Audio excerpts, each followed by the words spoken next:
তোমার ঝুড়িতে কি? হ্যাঁ, তুমি তুমি বাদাম বেচো? কোথায় বাসা তোমার?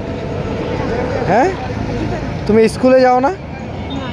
হ্যাঁ, তোমার বাবা মা কি করে? তোমার বাবা মা কি করে?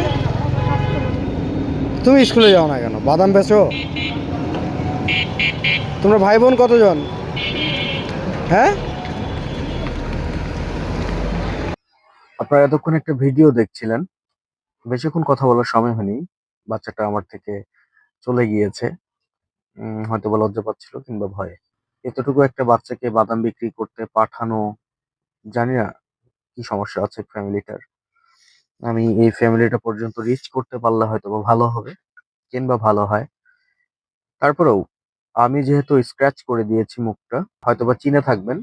আম বড় মাঠে এরকম যারা বাদাম বিক্রি করে চিনে থাকবেন। তো আপনারাও চাইলে ফ্যামিলিটার সঙ্গে কথা বলতে পারেন, যেতে পারেন। মানে আমি এই বার্তাগুলো এইজন্যই দিচ্ছি। আমার কাছে মনে হচ্ছে যে এই চারপাশে প্রতিদিন কত দাবি, প্রতিদিন কত আধিপত্য, প্রতিদিন কত ধ্বংসযজ্ঞ, কত প্ল্যানিং, কত কথাবার্তা, কত কিছুই। বাট আমার একটাই প্রশ্ন, যে সমাজে বা দেশে কোন ধর্ম যুদ্ধে কিংবা আধিপত্যে যদি জিতে যায় তাহলে এই বাচ্চারা স্কুলে যাবে? আপনারা ধর্ম নিয়ে বাড়াবাড়ি করছেন, আপনারা ধর্মকে কেন্দ্র করে বিভাজনের দিকে যাচ্ছেন। তাহলে আমি বলছি, তাহলে সমাজের এই দায়বদ্ধতা নিয়ে কথা না বলে, সমাজের এই দায়বদ্ধতা নিয়ে জাগ্রত না হলে, তাহলে কোন আধিপত্যের পিছনে আপনারা এত ঢিল ছুটছেন, এত সংঘাত বাঁধাচ্ছেন, মানুষ মরছে? আমার বোধগম্য নয়। যেই সাবজেক্ট গুলো নিয়ে ভাবা উচিত, যে বিষয়গুলো নিয়ে ভাবা উচিত, আমরা কি সবাই আদৌ তা ভাবছি? করতে পারি আর না পারি ভাই, আমরা কি ভাবছি?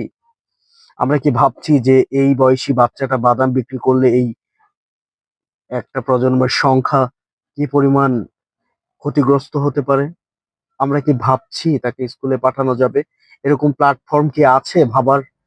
এরকম কি আমরা দাবি জানিয়েছি এরকম একটা প্ল্যাটফর্ম চাই ভাবার, যেখানে আমরা ভাববো, আমার ভাবনাগুলো আমরা সমাজে ফল করব? কই, আমরা কি পারছি?